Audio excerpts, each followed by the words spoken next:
6월 28일 중고등부 주일 예배를 하나님께 올려드리겠습니다.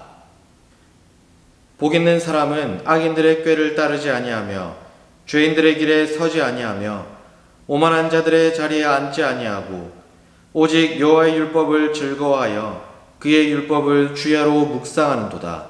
아멘. 사랑이 많으신 하나님 아버지, 오늘 이 시간 세상의 지혜를 따라가지 않게 하시고 하나님의 말씀을 따라 살아갈 수 있는 복된 사람으로 삼아주시니 감사합니다. 오늘 이 시간 하나님을 예배할 때에 하나님께서 예배하신 말씀을 보고 들으며 하나님께서 주시는 풍성한 은혜를 받아 누리게 하여 주시옵소서. 그래서 오늘부터 시작되는 새로운 한 주는 어제와는 다르게 날마다 승리하며 하나님을 기쁘시게 하고 영광을 올려드리는 하나님의 거룩한 백성 되게 하여 주시옵소서. 모든 말씀 예수님의 이름으로 기도드리옵나이다. 아멘. 오늘 함께 보실 하나님의 말씀은 고린도전서 15장 50절부터 58절까지의 말씀입니다. 신약성경 284페이지 고린도전서 15장 50절부터 58절까지의 말씀입니다. 성경을 보시면서 함께 읽도록 하겠습니다. 형제들아, 내가 이것을 말하노니 혈과 육은 하나님 나라를 이어받을 수 없고 또한 썩는 것은 썩지 아니하는 것을 유업으로 받지 못하느니라. 보라, 내가 너희에게 비밀을 말하노니 우리가 다 잠잘 것이 아니오 마지막 나팔의 순식간에 호련히 다 변화되리니 나팔 소리가 나매 죽은 자들이 썩지 아니할 것으로 다시 살아나고 우리도 변화되리라. 이 썩을 것이 반드시 썩지 아니할 것을 입겠고 이 죽을 것이 죽지 아니함을 입으리로다. 이 썩을 것이 썩지 아니함을 입고 이 죽을 것이 죽지 아니함을 입을 때에는 사망을 삼키고 이기리라고 기록된 말씀이 이루어지리라. 사망아, 너의 승리가 어디 있느냐? 사망아, 내가 쏘는 것이 어디 있느냐? 사망이 쏘는 것은 죄요, 죄의 권능은 율법이라. 우리 주 예수 그리스도로 말미암아 우리에게 승리를 주시는 하나님께 감사하노니 그러므로 내 사랑하는 형제들아, 견실하며 흔들리지 말고 항상 주의 일에 더욱 힘쓰는 자들이 되라. 이는 너희 수고가 주 안에서 헛되지 않은 줄 알미라. 아멘. 코로나 바이러스로 인해서 중단되었던 이 현장 예배가 드디어 지난주에 재개되었습니다. 사전에 참석 신청을 받아서 명부를 작성하고 그래서 그 명부를 확인하고 체온을 측정한 뒤에 이상이 없는 안전한 상태에서 예배를 드렸습니다. 시험 기간임에도 불구하고 그리고 코로나로 인하여서 두려워할 수도 있었지만 무려 40여 명의 학생들이 함께 자리하면서 하나님을 예배하는 모습을 보게 되었습니다. 그동안 얼마나 현장 예배를 그리고 공동체로서 함께 모여 드리는 그 예배를 사모하고 있는지를 알 수 있었습니다. 4달 만에 함께 한자리에서 예배를 드리고 찬양을 하고 기도를 하는 그 순간이 믿기지 않을 만큼 기쁘고 감사했었습니다. 혹시나 시험 때문에 그리고 코로나 때문에 두려워하면서 위축된 학생이 있다면 조금도 걱정하지 마시고 두려워하지 마시고 현장 예배에 자리해 주시기를 바랍니다. 그 두려움과는 걱정과는 비교되지 않는 하나님께서 예비하신 크신 은혜와 감격을 누리실 수 있으실 것입니다. 오늘도 하나님께서 예비하신 그 은혜를 사모하는 마음으로 함께 말씀을 보도록 하겠습니다. 특별히 오늘 본문은 바울이 고린도 교회 성도들에게 부활에 대한 내용을 전하는 부분입니다. 그런데 한번 생각을 해보겠습니다. 바울이 고린도 교회 성도들에게 이 부활에 대해서 이야기한 부분이 과연 그들에게는 어떠한 의미가 있었을까요?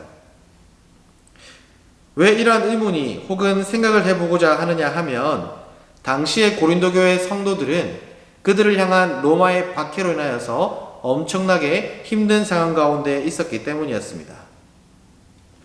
그들에게 가해진 박해의 모양을 여러 번 말씀드린 적이 있었습니다. 로마 사람들은 그들을 밤을 밝히는 횃불의 땔감으로 사용을 하기도 했고 사자굴에 넣어서 밥이 되는 것을 즐겨보기도 했었습니다. 이러한 그리스도인들에 대한 박해가 얼마나 심했던지 당시의 로마인들 중에서는 그리스도인들을 불쌍히 여기며 그들을 구해준 사람들이 있었다라는 기록이 있기도 합니다. 그러니까 당시의 고린도 교회 성도들은 그들에게 임한 박해에서 살아남는 데 집중하는 것만 해도 굉장히 힘들었다라는 것입니다. 그런데 그러한 고린도 교회 성도들에게 바울이 편지를 써서 이야기하는 내용이 부활에 대한 내용이었습니다. 과연 그들에게는 이 내용이 어떻게 다가왔을까요? 혹시나 뜬구름 잡는 소리처럼 들리지는 않았을까요? 예를 들어서 코로나로 인하여서 수업이 정상적으로 이루어지지 않은 지금과 같은 상황에서 내일부터 중간고사를 쳐야만 하는 여러분들에게 제가 신방을 간다라고 전화를 했습니다. 당장 내일이 시험이라서 공부를 하는 것도 빠듯하지만 제가 신방을 간다기에 여러분들이 어렵게 시간을 겨우 내어서 약속된 장소에 왔습니다. 당연히 목사가 신방을 올 때에는 간식을 가지고 올 것이라고 생각을 했기 때문에 여러분들이 내키지는 않지만 그래도 약속된 장소로 걸어갔습니다. 그리고 멀리 서 있는 저를 보았습니다. 그런데 왼손, 오른손 어느 손에도 간식은 없었습니다. 설마 목사님이 빈손으로 올까? 안주머니에는 혹여나 상품권이 있을 것이다. 이렇게 생각을 하면서 저를 만났습니다. 그런데 정말로 간식도 없었고 상품권도 없었습니다. 그러면서 제가 한다는 말이 부활을 아니? 라는 말이었습니다. 그때 여러분은 과연 무슨 생각을 하시겠습니까?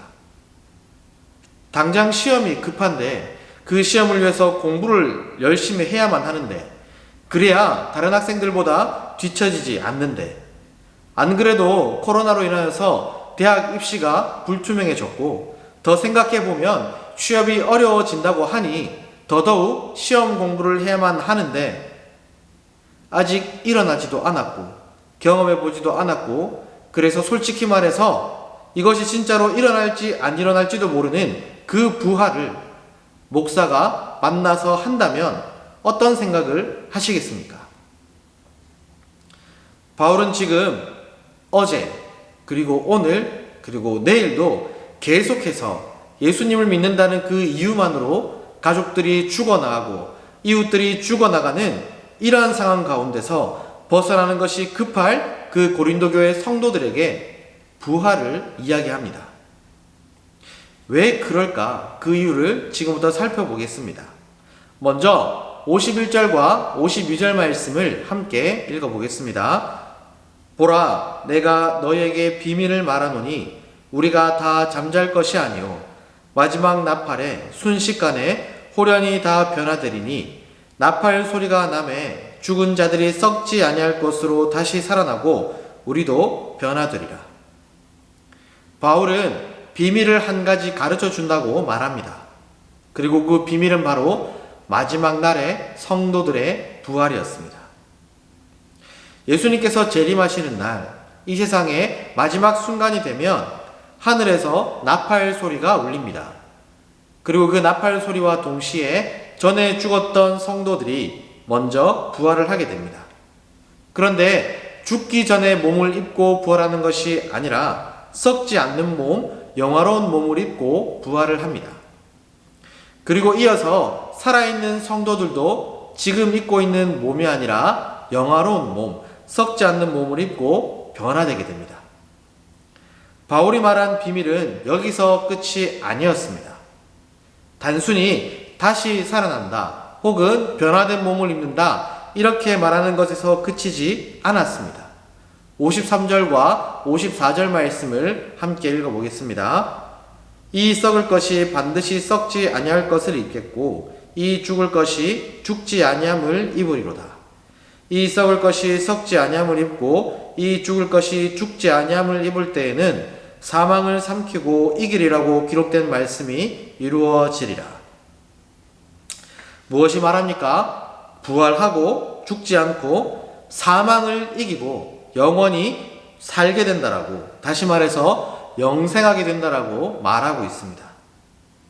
특별히 사망을 이기는 것이 무슨 의미인지 55절과 56절에서 추가적으로 설명을 해주고 있습니다.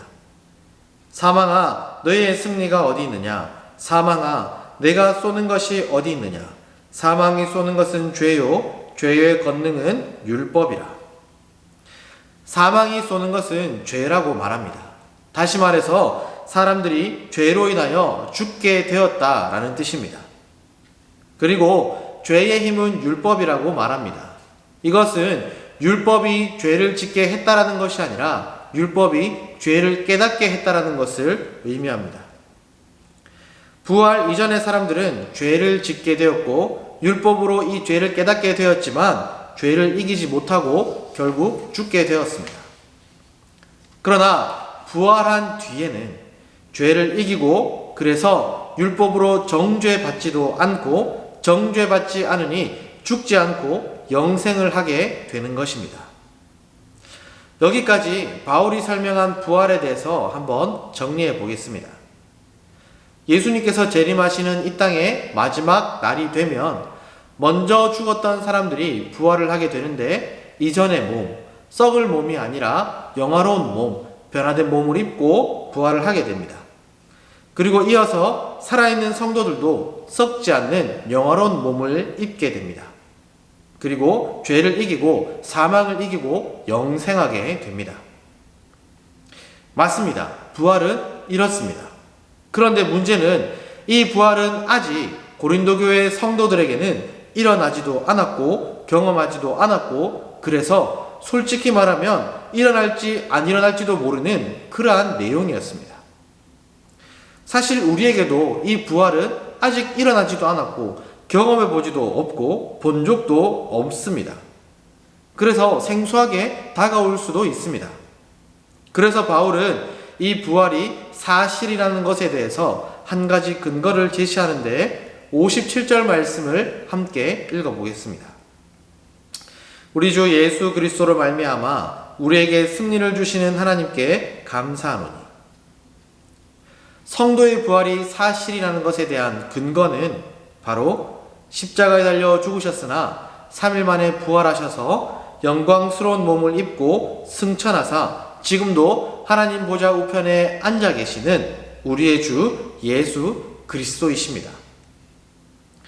예수님께서 부활하셨기 때문에 고린도 교회 성도들도 부활할 것이었습니다. 예수님께서 영화로운 몸을 입으셨기 때문에 고린도 교회 성도들도 영화로운 몸을 입을 것이었습니다. 예수님께서 영생하셨기 때문에 고린도 교회 성도들도 영생할 것이었습니다. 그래서 바울은 부활하신 예수님을 말하면서 성도들도 끝내 마지막 날에는 부활할 것이니 눈앞에 있는 박해 때문에 믿음을 포기하지 말고 끝까지 성도의 정체성을 지키라고 권면하는 것입니다. 그들이 눈앞의 박해에서 벗어날 수 있는 방법은 간단했습니다. 예수님에 대한 믿음을 포기하거나 예수님을 믿음과 동시에 로마의 황제를 신으로 숭배하면 되는 것이었습니다. 그러면 더 이상 자신이 죽을 일도 없고 사랑하는 가족들도 죽을 일이 없었습니다. 오히려 로마의 시민권을 얻어서 사회적으로 보장받으면서 살아갈 수가 있었습니다. 그러나 그것은 진정한 승리가 아니었습니다. 진정한 승리는 이 땅에서 결국 썩어 없어질 그 몸에 치장하면서 살다가 죽는 것이 아니라 하나님의 영광스러운 나라에서 영화로운 몸을 입고 영생하는 것이기 때문입니다. 사랑하는 우리 중고등부 학생 여러분, 눈앞의 어려움에서 벗어나고자 예수님을 포기하는 일이 없게 되기를 바랍니다. 당장 눈앞에 있는 시험을 잘 치고자, 대학에 잘 들어가고자, 회사에 입사하고자, 나아가서는 더 많은 돈을 벌고 더 큰 집을 사고 자식을 더 잘 키우고자, 예수님을 버리고 예배를 버리고 말씀을 버리는 일이 없기를 바랍니다. 물론 시간을 공부에 더 투자하게 되면 더 좋은 성적을 거둘 수 있습니다. 그러나 그렇다 하더라도 그것은 진정한 승리가 절대로 아닙니다. 결국 죄 가운데서 썩어 없어질 그 몸에 치장하다가 죽음으로 끝나는 비참한 결말일 뿐입니다. 우리는 예수님을 믿는 성도로서, 거룩한 성도로서 코로나든 시험이든 어떠한 상황이라 할지라도 흔들리지 않고 예수님을 믿는 그 믿음 위에 굳게 서서 예배로 하나님께 영광을 올려드리고, 또한 말씀과 찬양과 기도로 하나님의 하나님 되심을 고백하고 전도로 하나님을 증거하며 살아가야 할 것입니다. 그리고 그렇게 살다가 하나님의 부르심을 받아서 하나님 앞에 섰을 때 하나님은 이렇게 우리를 칭찬해 주실 것입니다. 잘하였도다 착하고 충성된 종아. 하나님은 고난을 믿음으로 이겨내고 하나님의 영광을 위한 예배와 말씀과 찬양과 기도와 전도에 힘쓰며 수고한 우리의 삶을 헛되지 않게 여기시고 하나님 나라의 즐거움에 참여하는 축복을 허락해 주실 것입니다. 코로나와 시험의 두려움을 이기시고 타협하지 않고 영상으로 그리고 현장에서 하나님을 예배하는 우리 모두에게 하나님께서 날마다 분명한 부활의 소망을 붙들 수 있는 큰 믿음을 주시기를 주님의 이름으로 축복합니다. 그리고 그 부활의 소망으로 끝까지 하나님의 영광을 위하여 예배의 자리를 지키고 찬양과 기도와 전도에 힘쓰는 저와 모든 중고등부가 되기를 주님의 이름으로 축복합니다. 기도하겠습니다. 사랑이 많으신 하나님 아버지, 이 땅 가운데서 살아가지만 우리의 눈이 이 세상에 고정되지 않게 하시고 하나님께서 약속하신 그 부활 소망을 가지고 하나님 나라를 바라보며 거룩한 성도의 삶을 끝까지 살아갈 수 있도록 은혜 베풀어 주시옵소서. 하나님, 이 시간 부활을 소망함으로 예수님을 믿음으로 시험을 두려워하지 않고 코로나를 두려워하지 않고 하나님을 예배하는 자리에 함께하고 있는 우리 모든 중고등부 학생들에게 날마다 예수님의 그 부활을 바라봄으로 우리의 부활을 믿음으로 끝까지 예배 자리를 지킬 수 있도록 더 큰 믿음 허락하여 주시옵소서. 그리고 그 예배의 자리를 지킬 때에 하나님께서 약속하신 헛되이 여기지 않는 그 칭찬을 우리 가운데 허락하여 주시고 예배하신 큰 은혜를 우리들에게 부어 주시옵소서. 그래서 하나님께서 주시는 그 은혜를 힘입어 시험도 이겨내고 코로나도 이겨낼 수 있는 우리 모두가 되게 하여 주시옵소서. 모든 말씀 예수님의 이름으로 기도드리옵나이다. 아멘. 지금은 우리 주 예수 그리스도의 은혜와 하나님 아버지의 사랑과 성령 하나님의 위로교통 충만 역사하심이 예수 그리스도의 부활을 믿음으로 우리의 결국도 부활일 것을 믿는 우리 모든 중고등부 학생들 머리 위에 지금으로부터 영원토록 함께 있을지어다. 아멘.